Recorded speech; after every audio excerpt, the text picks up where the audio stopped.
महारानी, मैं जागरण का निमंत्रण लेकर आई हूँ। मैं जानती हूँ आप जागरण में जरूर पधारेंगी। देखो बहन, नवरात्रि में तो हमारे यहाँ खुद जागरण है, भला मैं कैसे आऊंगी? नहीं महारानी, आपको कुछ समय निकाल कर आना ही होगा। ठीक है, जैसी माँ की इच्छा होगी।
मैं बड़ी विडंबना में फंस गई हूँ। महाराज को निद्रा नहीं आ रही है। मैं जाऊं तो भला कैसे जाऊं?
सच कह रहे हो दरबान? जी महाराज, मैंने स्वयं द्वार खोला था। हो ना हो महारानी तारा शूद्रों की बस्ती की तरफ गई है।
महारानी तारामती है। ये हीरे का कंगन महारानी का ही गिरा है। अरे महारानी का सोने का जड़ा हुआ जूता। आज तो कहीं चोरी करने की जरूरत ही नहीं पड़ेगी। सुबह सुबह इसको अच्छे दाम में बेचूंगा।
तुम्हारे हाथ में क्या है?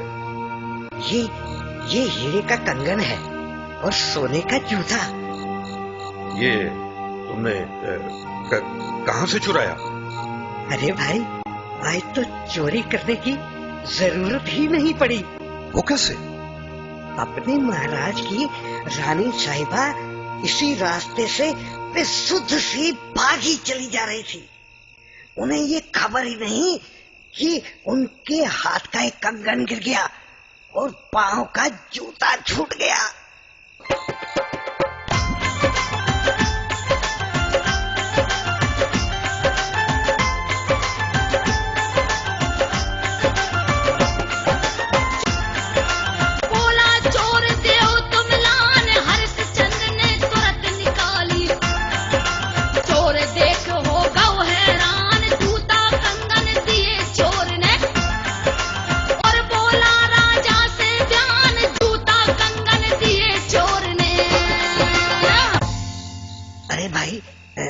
मुझसे खरीदकर तुम इसे बेचोगे कहां पर? मैं इसे बेचूंगा नहीं, मैं इसे महारानी को लौटा दूंगा। अच्छा एक बात तो बताओ। कहो भाई। महारानी किस ओर गई हैं? मैंने उन्हें शूद्रों की बस्ती की ओर जाते देखा है। अच्छा भाई, मैं चलता हूं। ठीक है भाई, मैं भी चलता हूं।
तारा, इस वक्त कहां से आ रही हो? महाराज, इस समय मैं माँ वैष्णो जी का जागरण सुनकर आ रही हूँ। अच्छा ये बताओ, तुम्हारे पैर का जूता कहाँ है? जूता? जूता तो मैं पहने हुई हूँ। देखिए महाराज। ये कैसे हो सकता है? और अपने हाथ दिखाओ।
आपके मन में ये बात कैसे आई कि इसमें मांस है?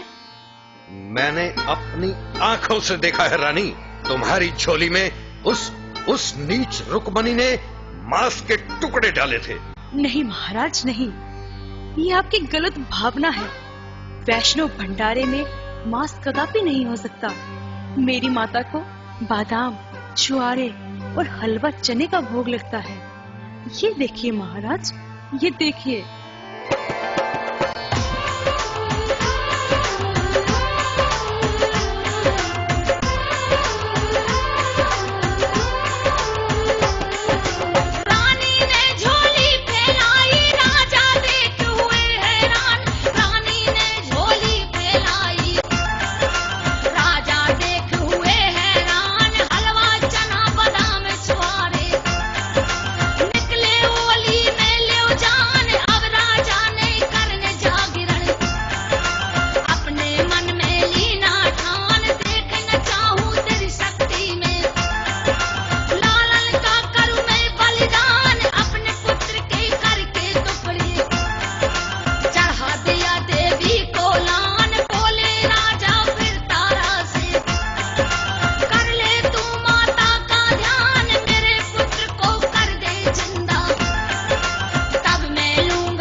महाराज, ये आपने अच्छा नहीं किया।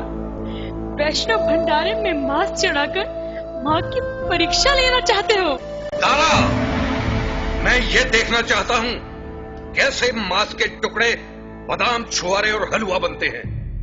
अगर तेरी भक्ति में इतनी शक्ति है तो बोल अपनी माँ से, कर दे मेरे पुत्र को जीवित।